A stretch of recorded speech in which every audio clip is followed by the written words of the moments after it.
Good evening, dear friends.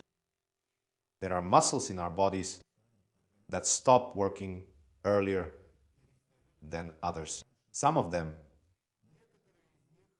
when they weaken and don't engage in your movements, you might not even notice these changes. But if this is exactly one of those muscles, if it stops working, weakens, or decreases in size, a lot of problems arise. The first is memory impairment. The second is headaches and dizziness. The third is neck pain and limited mobility in the neck. The fourth, even the most interesting thing, chronic sinusitis. What is sinusitis? It's inflammation of the mucous membranes, the sinuses. There are sinuses like the maxillary sinus, for example, the ethmoid bone, the frontal bone, and these have sinuses. These are cavities filled with air inside the bones of the skull. And with weakness of this muscle, the most interesting thing is that the outflow is disrupted.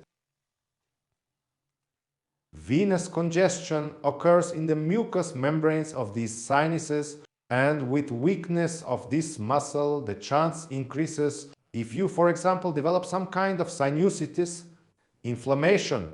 The chance that it will become chronic increases because there is constant chronic swelling there. Next, tinnitus, impaired movement in the temporomandibular joint, and much more. Should I continue? Just so you see the importance. It's already clear. What is this? Temporal. No, not temporal. This is the sternocleidomastoid muscle. It's a muscle. Look where it is located in our body. With its upper end, it attaches to the mastoid process of the temporal bone, and the lower part splits in two. One attaches to the clavicle, the other to the sternum. That's why it has this name. The sternocleidomastoid muscle? That's it. Its functions. We have it on both sides, right here. If you turn your head, tilt it a little, you'll see its outline. You can touch it like this. It provides stabilization for the neck. That is, it's the largest muscle among those located on the front surface of the neck, and basically on the side as well. But very often it loses its volume and becomes thin and weak. And sometimes it doesn't contract fully at all. It loses its ability to function. Under this muscle, we have a neurovascular bundle that includes the carotid artery. There is a nerve plexus around the artery itself, and the veins are located beneath it, which provide blood drainage from the face and head. If we develop weakness in this muscle, which is very common, several functions are lost. The position of the head changes. The head will start to move forward like this. Why? It seems like this should happen when the muscles in the back get weaker.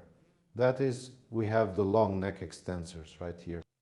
In theory, as we mentioned before, they have weakened and the head starts to move forward and the load shifts to the short neck extensors. That's exactly what happens. But another reason for the head moving forward is the weakness of the sternocleidomastoid muscle. Why does this happen? Because this muscle is involved in turning the head. When we turn our head, that's exactly the muscle that gets tense. Try placing your hand on it and turning your head, and if there's any problem, it's a simultaneous test of the function of this muscle. You can put your hand or fingers on the area of the muscle and try turning your head to see if it tenses up at all. Sometimes when you turn your head, you might find that it stays just as soft and doesn't tense up at all. Why does that happen? When it's weak, we still need to turn our head, so the nearby muscles will take over that function. Which muscles can turn the head instead of the sternocleidomastoid muscle? Those are the scalene muscles. Right here, just behind the sternocleidomastoid and underneath it, we have a group of scalene muscles. There, we have the anterior, middle, and posterior scalene muscles.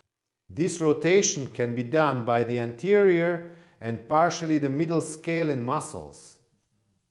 They can help or even completely replace the sternocleidomastoid muscle in this movement. But in order for them to make this movement, the head needs to shift over here. That's why. If our sternocleidomastoid muscle weakens, the head starts to shift forward so that it's easier for the scalene muscles to make this turn. Because look, if our head shifts forward, then during the turn, there is less tension in our... See this muscle right here? That's why this is also one of the reasons why the head starts to shift forward. And over time, the sternocleidomastoid muscle itself starts to lose volume, both in thickness and in length, because the head shifts forward. It starts to shorten. The fascial sheath of the muscle itself also starts to shorten. The muscle loses elasticity, loses volume, loses elasticity, and loses blood supply. Why is this bad? All the blood vessels that are under it also start to experience this kind of compression. Because the muscle is not elastic, its fascia is not elastic, and the vessels that pass between the muscles, between the fascia, they also there's not enough space for that. And first of all, the venous outflow becomes difficult. For the inflow to become difficult, well, that rarely happens. Most often, that's atherosclerosis, most likely when the inflow decreases in the carotid arteries.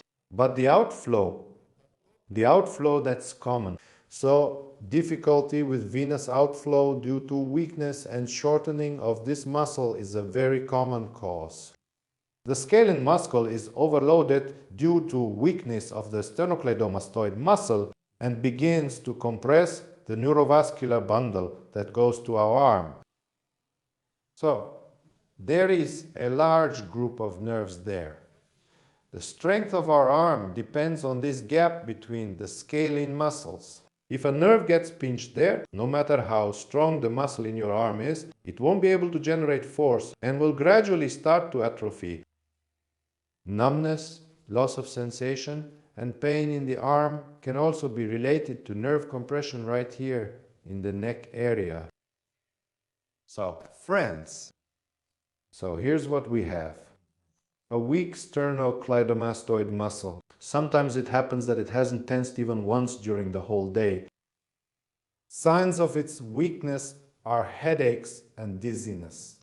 The pain is often not in the back of the head, like with a spasm of the short extensors, but in the temple area, in the forehead area. Nasal congestion, which often appears at night. When you lie on one side of your nose is blocked. When you turn over, the other side is blocked. This also very often happens because of constant swelling of the mucous membranes due to the weakness of this muscle. What else could there be? Swelling on the face is also due to the poor function of this muscle, poor blood supply to this muscle. If you start doing the exercise, you'll also notice how rejuvenated you'll look. Your appearance. So, what else? Oh, there may also be problems with the temporomandibular joint, because the muscle attaches to the temporal bone. And the joint is between the temporal bone and the lower jaw. Sometimes, for example, there's a difference On one side, the muscle is stronger, on the other, it's weaker. The head may tilt slightly toward the stronger or shorter muscle, and the jaw starts to move asymmetrically. The load on the teeth becomes uneven. It becomes uncomfortable to chew on one side. Well, friends, so what should we do about it now? We need to make it stronger, restore its elasticity.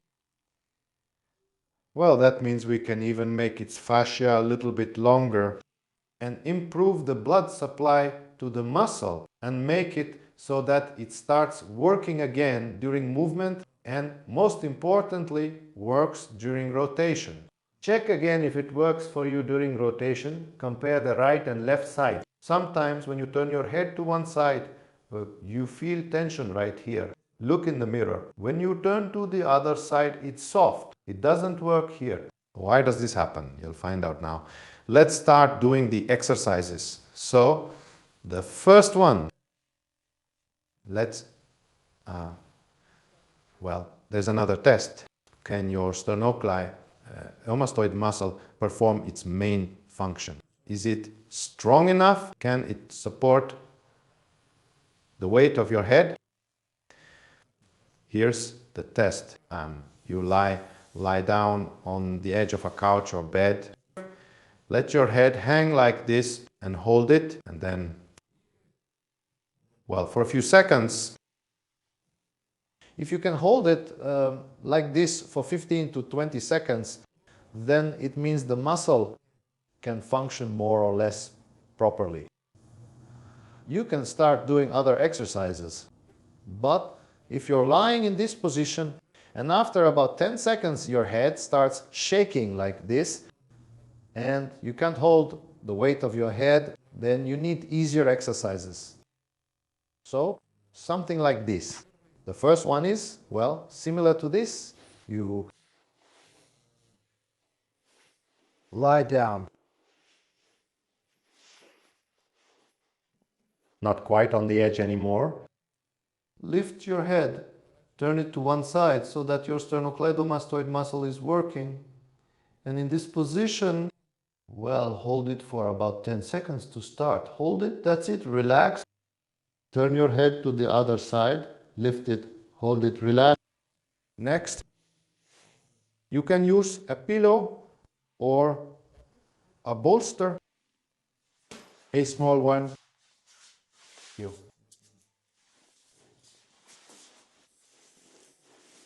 They placed it under his shoulder blades like this, but not a very big one. And right here, you lift his head and hold it like this. Also hold it still for about 10 seconds. So if your muscle starts to get tired by the 10th second, then start with 5 seconds. There you go. And you have 3 positions. The first is keeping your head straight. Do two or three sets like this. Take a break. Then do it with a turn to one side. So here too. You can check with your hand whether this muscle is tense or not. But if your head is lifted, the muscle will tense up anyway. So you have 3 positions straight. Turn to one side, turn to the other side. Rest between sets. So it's just more convenient to put a small pillow under your shoulder blades so you can lift your head. It's more comfortable than doing it on the edge, because on the edge you'll have to move back and forth all the time. And it's also easier to adjust the load here. This is our first exercise and at the same time a test. The easiest, the lightest load is with the weight of your head. You need to start with this. Next, the next thing you can also do right away is an exercise to stretch this muscle. I'll show you 2 types. In one, it stretches a bit more.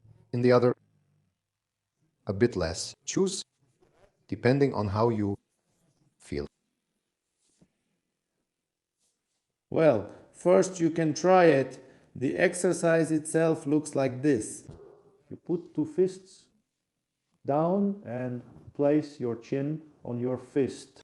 And in this position, the front surface of your neck stretches out. You try to stretch your chin forward a little bit. And in this position, everything starts to stretch, starting from the sternum. So it's not just the muscles. The fascia also start to stretch. And in this position, well, if you're doing it for the first time, hold this position for about a minute. If you don't feel a strong stretch anywhere, you can gradually increase the time. If you feel a strong stretch, then start with one fist. Then, as you progress, you can use 2 fists. Next, you can start using some other objects now. For example, a bit higher. If you no longer feel the stretch in this position, you can start using something else. Then, or under, you can put something right under your arms. Also a pillow. For example, a small one or a towel. So you can gradually increase the height like this. Put it right here, just like this. Everything will stretch for you to the whole front surface here. But make sure there isn't too much tension. Carefully stretch everything gradually. Then, over time, you can get it to this point. That is in this position. But you need to start carefully like this. In these positions, Because while you're stretching the entire front surface, you'll also be increasing the mobility in this part of the thoracic spine. in the upper part of the thoracic spine, where it often gets lost when the head is shifted forward for a long time. And there's another way to stretch this muscle. You can do it sitting or lying down. Take your chin and start pulling it upward. Try to push your chin slightly forward, and during this exercise, stretch it out toward the sky right here. Pull, relax, pull, relax. So you increase the tension itself by moving your jaw forward. And in this position, you can tilt your head a little to one side. On one side, you'll feel more of a stretch. If you tilt a little to the other side, you'll feel it on the other side. Over time, you can turn your head a bit, meaning you can add different angles.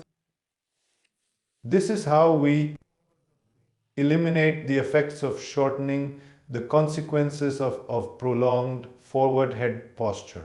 For example, if your head hasn't shifted forward, you might not even feel any tension during these exercises.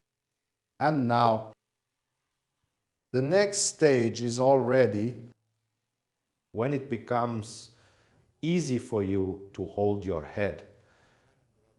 When it's 20 seconds, 30 seconds, when you can hold it more or less easily, you can move on to the next stage. You can start putting a bit more load on this sternocleidomastoid muscle. For this exercise, you'll need a roller. It's better if it's not too hard, a bit on the softer side, but in principle, you can try with a hard one too. It'll work as well. The only thing is, it's not very comfortable. What do? We put a roller between our forehead and the wall. And now we slowly start moving away from the wall. At some point, we end up leaning with our head, with our forehead.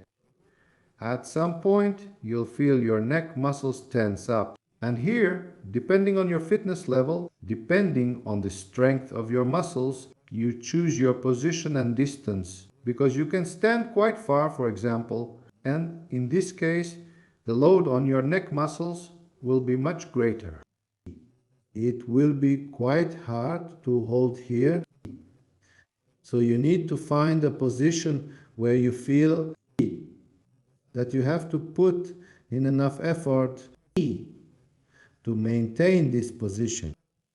but at the same time, nothing is overly strained or overloaded. Especially if you're doing this for the first time, don't stand too far right away. So start from this position. Step away from the wall a little with your feet at a distance just enough so that your muscles here tense up a little, and try to hold this position. Here, there is static tension in the sternocleidomastoid muscle on both sides at the same time. And so you find a position where you feel the load, but at the same time, you don't overstrain yourself. This is a firmer roller. You can use it as well in principle. Well, that's it. The only thing is you'll feel a bit more pressure on your forehead. Here, if you move a bit farther away, you need to place it a little lower, you see. And in this position, if you have to put your hands on the wall like this, it's hard to hold this position like this. So you need to come a little closer, meaning you need to find a position where your muscles are working. But you can more or less easily hold that position. And hold it. But it's better to start the first time if you're doing it with about 5 seconds and gradually increase it. In one set, well, 10 to 15 seconds. You don't need to do more than 15 seconds. Hold it like this for 15 seconds. There. You should find the right position here, so don't rush. So start from about this position.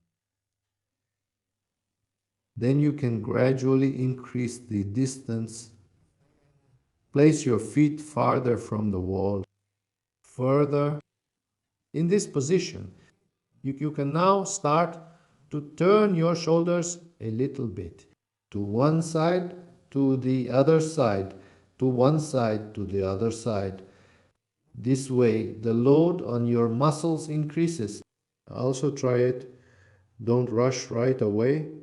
Try it in the position when your feet aren't that far from the wall.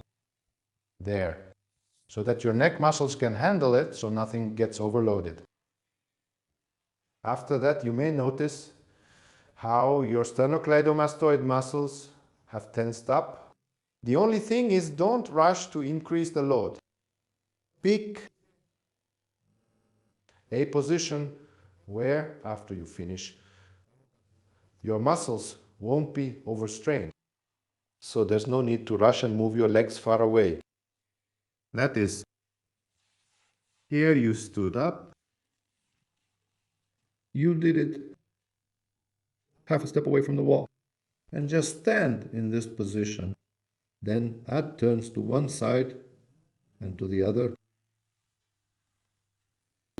If everything is easy, try stepping a little farther away and also stand in this position. Do some turns. One set is 10 seconds, for example, just stand still and then do about 10 turns. But if you've never done this before, never done it. That's it. So for now, your situation is roughly like this. Everything beyond this, over here, here, here, and here, is for athletes. If your neck is thin and you have no muscles, then forget about that for now. Start with something simpler. Just try doing it with the weight of your head. So, friends, after you've done this exercise,